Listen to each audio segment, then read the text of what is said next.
St. Patrick's Day, Irish music. First, let's talk about Patrick.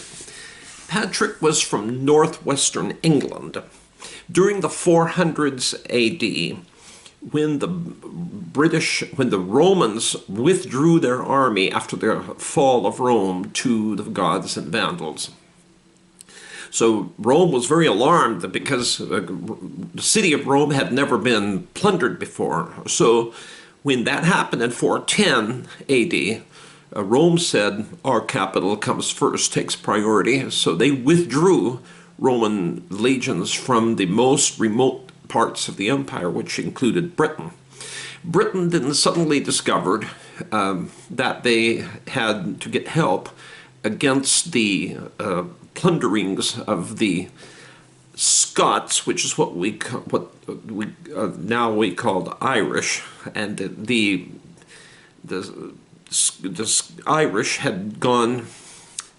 The Irish had emigrated to had immigrated over into Western Scotland, and so monks had, following that migration, had gone there to spread the gospel of Jesus Christ. So you had the Eastern Scots, who were called the Picts, and the Western Scots, who were now carry the name Scot, but which was originally from Ireland. And then you had the Irish. Now, when the Roman legions were withdrawn, then the Scots and Irish and Picts no longer had that military force opposing them when they would come to cross Hadrian's Wall, if in the north, or across the Irish Sea. So the Britons, who were the Romano-British, this means soldiers who had been people who'd been in the Roman military and then they retired. Now, the Romans had a very, very smart military retirement system. They decided that they were going to they didn't give pensions, they gave land. You see, the Roman soldiers would go out and conquer land, and then to hold that land, the Roman government would simply give plots of land to them as farmers to live there. This is a very, very intelligent move on the part of the Roman government, because these soldiers were trained in defense, and they were now settling, so they would not be forced to move all over the empire, but they would be. So the British army, the Roman army had this armed, trained military force, retired living on location. So it was a smart move. And now military men, when they go out and they are stationed in different places, often they marry locals. So that's happened with the American military, marrying particularly Asians and Europeans during World War II and long before that, wherever they were sent on their various assignments. And it's not just the American military. I know examples from other militaries of single young men going off and being stationed and meeting a young local girl and deciding they wanted to live there. They marry her, and that's where her family's from. When he retires from the military, he decides he wants to stay there. He feels at home in that place. It's a very, very common thing, very understandable thing. But a lot of these men are older and they need to hire mercenaries. So they hired the Angles, Saxons, Jutes, Danes. Now, the Jutes, this is not a crop Jute, but it's the Jutland Peninsula, which is the main land body of Denmark. And so that is, in other words, Western Denmark. Eastern Denmark being a lot of small islands, islands of various sizes. So these were all people from northwestern Germany and the western side of Denmark, and they were the ones who were hired as mercenaries. They were very good fighters. They were hired to fight the invasions of the people coming down from what is now Scotland and Ireland. Now, one of these raids that the Irish had across the Irish Sea came to the seacoast, where a young man who was he was in a Christian family. He'd grown up there. You see, Christianity had come to the Roman Empire through the efforts of the apostles, and then it had, through the military often, it had come up to Britain. And so there were a lot of these people were Christians. This particular young man had grown up in a Christian family, but like many teens growing up in those families, he had not been highly supportive, and heavily devout. But he was kidnapped in this raid, and the purpose of the raid would be to grab people and to grab animals and to take them back across in their boats back to Ireland. So when he got back to Ireland, he was made a slave there and put into the job of herding farm animals. And the likelihood, of course, was that he would never, ever see his family again. But when he was out in the wilderness on the hills herding these animals, he began to pray, and he began to build his life with God. And then the people call him the Holy Boy, because he was praying all the time. One time in his prayer, he heard a voice say to come away. So he obeyed this, and he started fleeing from his job as a slave. And he fled to the sea coast, and there he saw out there a ship, and he flagged them, and they took him on their ship. They were headed toward northern France, and it was their goal they didn't tell him this, of course, but it was their goal to sell him as a slave there. But when they got to northern France with their produce, there had been a fight there in northern France, and the villages that they were accustomed to trading with were all burnt and devastated and destroyed, nobody there. So the people on the ship were very afraid that they would not be able to get the supplies that they need through trade with locals, because the locals weren't there, everything was destroyed. So Patrick began to pray for them all and their situation, and as he prayed, soon after, a herd of wild boar, for which, of course, northern France has been famous for a long time, but the herd of wild boar came through, and people were able to grab some of that and get some food. So then they said, well, they had been planning to sell him, but since he saved their lives by providing food for them, they decided to just let him go and drop him back in England. So but he eventually, there are some lost years of his life here, but he felt a call to the people of Ireland. He had dreams in which he said they were calling the Holy Boy to come back. He was very rustic and rough, and so he knew that. So he took some training at a monastery in France, and he was trying to get training in Latin and training in theology. Finally, he had a great desire to go back, and although he wasn't the first person to ever preach the message of Jesus Christ in Ireland, not much had been achieved so far. So when he asked for, and this is very important, he asked for the authority to be called the Bishop to Ireland. Now, when we think of a bishop with a mitre and all of that, authority, but all it means here is, since there was no church there, he is basically being appointed as the evangelist for the country. He's not being appointed to the head of a big ecclesiastical establishment. There isn't any in Ireland. He is being appointed as the founder preacher to go and proclaim Jesus Christ to a new country.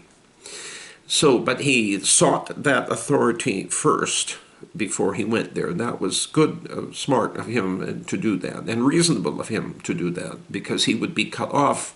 Remember, they did not have the modern communications that we have now. He would be cut off from everybody, and he would just be sent there. When he got back to Ulster, east side of Ulster, he arrived there, and a local king gave him a place, cleaned out a barn basically, and gave him a chance to start his church in a barn in Ireland. And there are very many stories, and as is the habit in these hagiographies, you don't expect it to be all 100% factual, but it is more of an admiration, a laudatory appreciation of that person.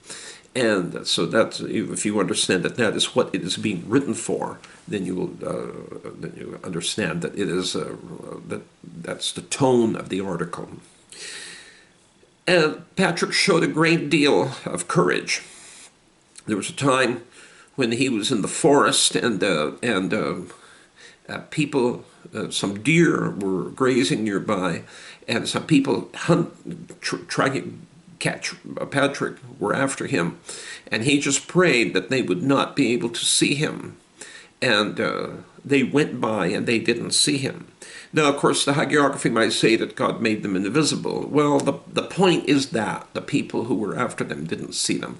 That doesn't mean they became physically invisible. All God has to do is to blind their eyes to his presence.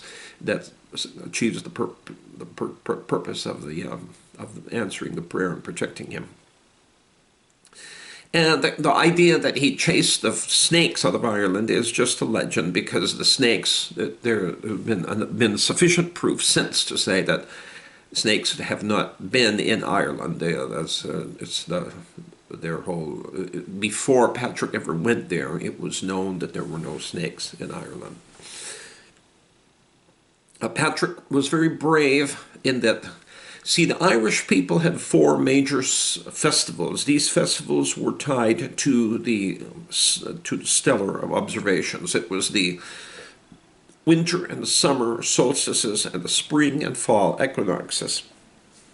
These 4 were the festivals. One year, at the time of the spring equinox, the Druids, the pagan priests, were going there was going to be a bonfire to their gods, which would be lit by the local king. And so on the hill there, they were getting ready to light the fire. But Patrick decided that he was going to light a Paschal or Easter sacrificial fire, like Paschal lamb. Okay, he was going to offer a sacrificial fire to Jesus Christ as a way of proclaiming Jesus to these people. So he did that, and the Druids found out Patrick lit this fire. So they said to their king, "Patrick disrespected you. You are the one who is to, as king, who is to light the first fire of the festival." And Patrick did this to this Jesus, whoever that is. So then the local king said, "No, he did not disrespect me. He disrespected our gods. Let's see what our gods will do with him." And when nothing happened to Patrick, then he let Patrick continue to evangelize. He said, well, if the gods didn't do anything to him, I'm not going to either. Maybe what he's saying is true. So Patrick was given freedom to continue to preach, and he had tremendous results and in his evangelism in Ireland. Now, Patrick's famous prayers by Patrick, Jesus above me, Jesus below me, Jesus behind me, Jesus to the left of me, Jesus to the right of me, is focus on the presence of Jesus Christ. And there's his song, "Be Thou My Vision." Be Thou my vision, O Lord of my heart. So that song. And now this was his prayer, then it was turned into a poem. Of course, he wrote in rugged Latin, and then Latin was the language of education of his time, but he was not highly educated. But he wrote in basic Latin. And so the translation that we're listening to and hearing is, of course, a later translation and into poetic form by another person, which then is put into music so that they can sing it in church. I visited some Irish friends, and they told me, we need a new song to that melody. And I said, I looked through the Church of Ireland songbook, hymn book, And I said, you've got 3 songs in this songbook to that melody. And he replied and said, yes, and all of them are archaic. All of them are old-fashioned lyrics. We need something in contemporary lyrics. So I said, okay, I'll try. So I wrote one based on Psalm 19 and a song of my own lyrics to that, which I'll sing at another time. Today, in honor of St. Patrick's Day, instead we'll try to do some well-known Irish songs. The pale moon was rising above the green mountain. The sun was declining beneath the blue sea, when I strayed with my love to the pure crystal fountain that stands in the beautiful vale of Tralee. She was lovely and fair as the rose of the summer, yet wasn't her beauty alone that won me. Oh no, 'twas the truth in her eye, ever dawning, that made me love Mary, the rose of Tralee.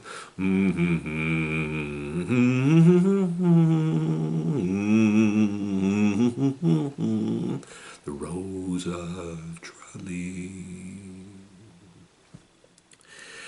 'Tis a dear old land of leprechauns and wondrous wishing wells, and nowhere else on God's great earth have they such lakes and dells. No wonder that the angels call that shamrock-bordered shore 'tis a little bit of heaven, and I love it more and more. I love it more and more. Have you ever heard the story of how Ireland got its name?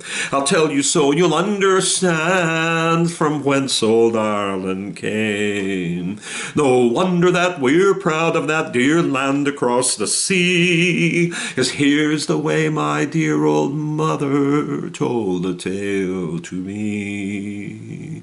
Sure, a little bit of heaven fell from out the sky one day, and it nestled on the ocean in a spot so far away. And when the angels found it, it looked so sweet and fair. They said, suppose we leave it, for it looks so peaceful there.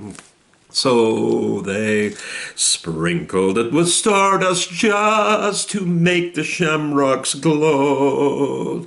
'Tis the only place you'll find them, no matter where you go. Then they dotted it with silver to make its lake so grand, and when they had it finished, sure they called it Ireland.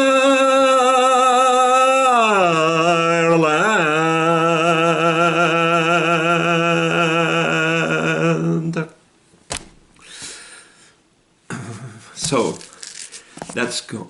Now let's try another one. We've done Rose of Tralee. We've done when you call us Ireland. Let's try. There's a tear in your eye, and I'm wondering why, 'cause it never should be there at all. With such power in your smile, sure a stone you'd beguile, so that never a teardrop should fall. When your sweet lilting laughter's like some fairy song, and your eyes twinkle bright as can be, you should laugh half the while, and all the other times smile, and I'll smile a smile for thee.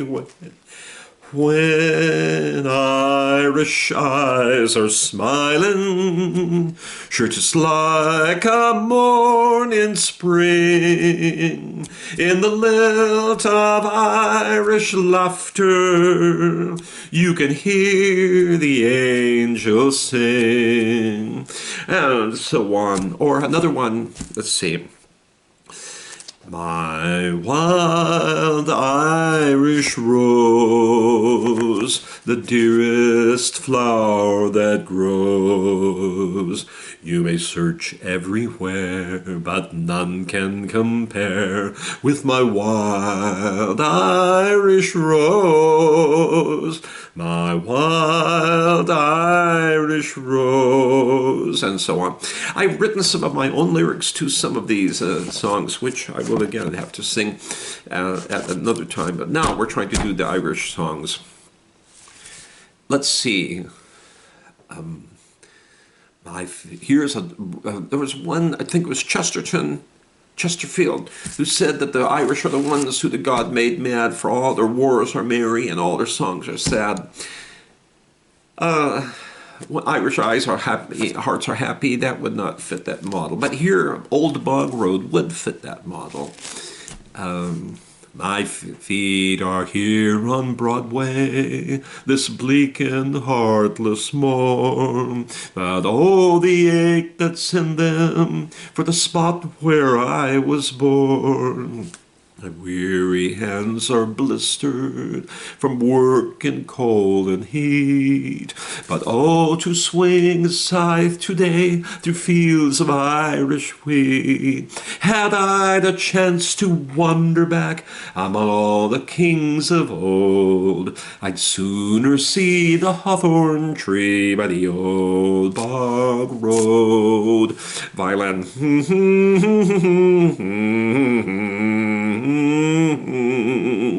My mother died last springtime when Ireland's fields were green. The neighbors say her waken was finest ever seen. There were snowdrops and primroses laid beside her bed, and Fern Church was crowded when her funeral mass was said. But here was I on Broadway, just building bricks my load, when they carried out her coffin down the old bog road.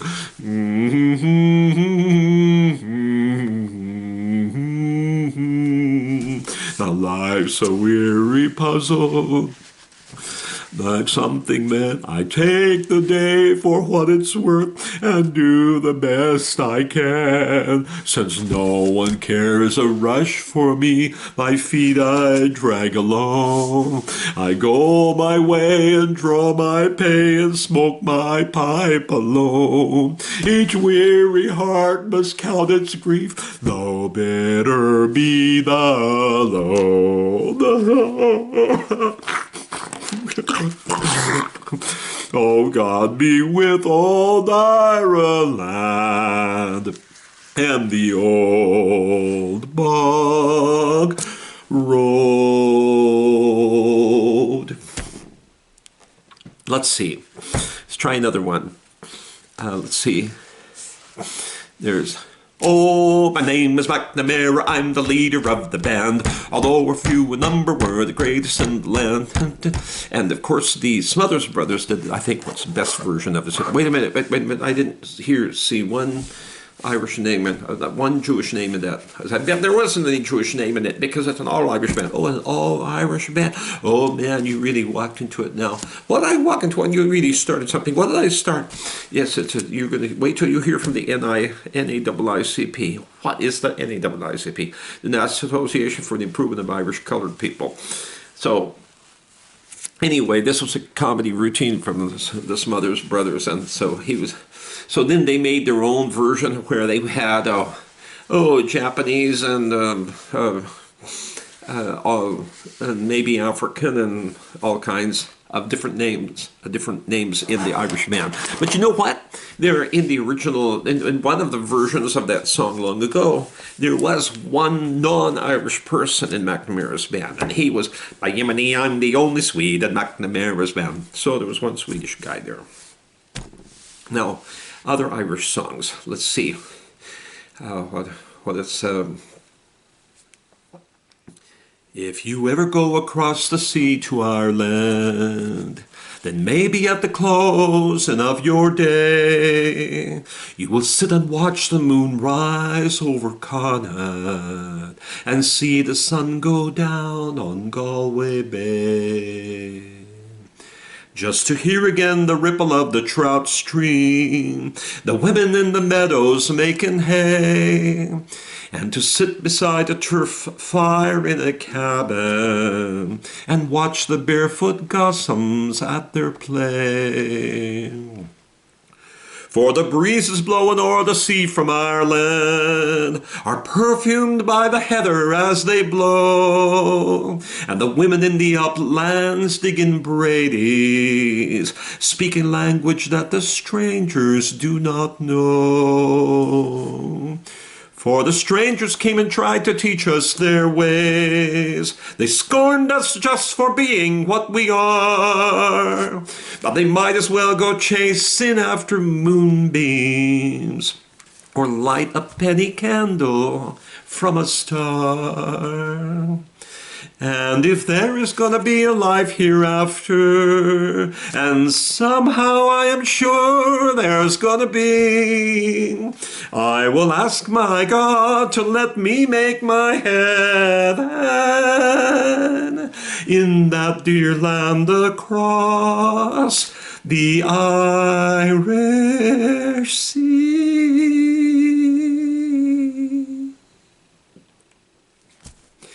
Let's see.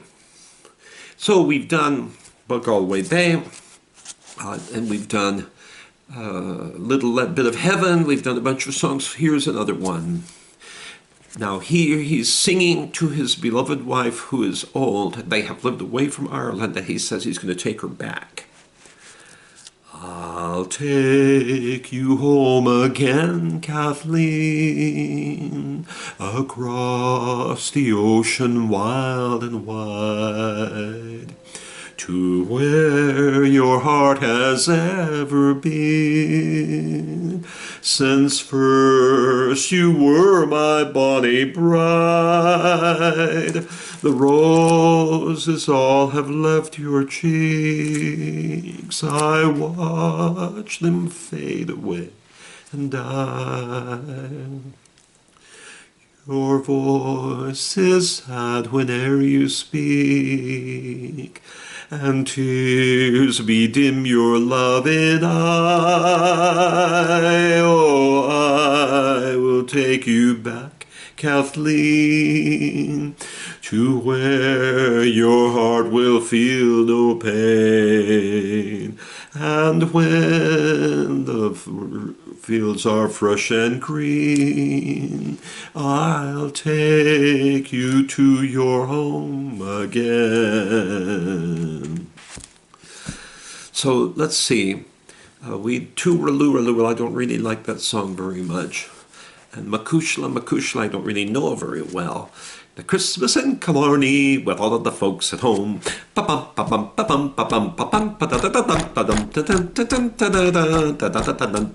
a very nice song, but I do not know all the lyrics.